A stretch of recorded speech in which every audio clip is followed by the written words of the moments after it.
Hello everybody, this is Chromasquid018, and sorry about the lighting. The ceiling light, the last bulb that worked, it shot, so I have no ceiling light at the moment. And I should have done this earlier. I know I should have. I just didn't feel like recording it at the time. Sorry, I'm trying to scoop my chair up. I don't even know if I want the rest of this. It's the rest of my dinner. I made nachos for dinner, and my stomach is hurting a bit. I'll just set that to the side. And it doesn't help that I just got to Dollar General and bought these, because my mom asked me to get a couple bags of tortilla chips, because she just made salsa. So I got those, the chips. My brother asked me to get him some candy, so I grabbed that too. I was supposed to get ice cream, but they were out of the one that they wanted. They were out of a bunch of stuff. Anyway, this is going to be my thoughts on Cowboy Bebop, episode 15. I know, like I said, I know I should have gotten this done sooner, but I just didn't feel like recording it at the time. Ow. It just poked my gum. Ow. Heck, I might have to go take a lower tab after this, if it gets the pain gets worse. Anyway, this episode touches on Faye's past, which we have not heard anything about until this episode.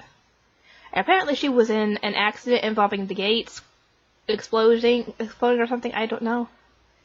I assume that was when, they first made them or something. Like, for example, the guy who was in an earlier episode that looked young but was like tons of years old, and they were old, and they had survived the gate crashing on their planet. Either it was that or the gate crashing on Earth. I can't even remember. But yeah, they were essentially forever young.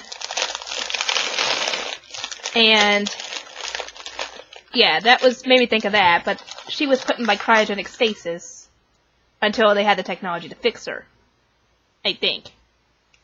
But the results of that left her with no memory of her past. She could remember that she thought she'd do things like one thing was like a phone or something, but it turned out to be like a thermometer. But her kind of lawyer tried to help her out because she apparently owed a ton of money for the treatment she was given, but there was no way she could pay it back because she obviously didn't have any money because she didn't know who she was or anything. So he tried to help her out. He grew close to her. Apparently he fell in love with her. He actually called her Sleeping Beauty because of obviously, being put in cryogenic stasis to sleep for that time.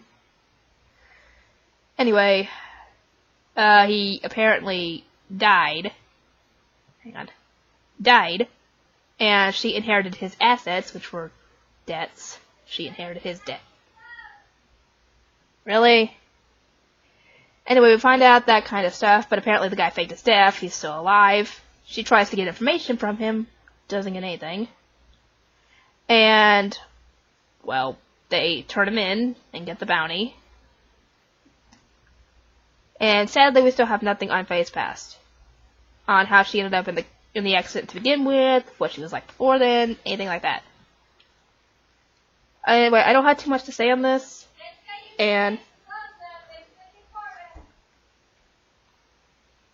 anyway, I'll get this uploaded, and I will see you on next time. And for those of you who are been on the streams, I thank you for subscribing, and I hope you find more to watch on this channel.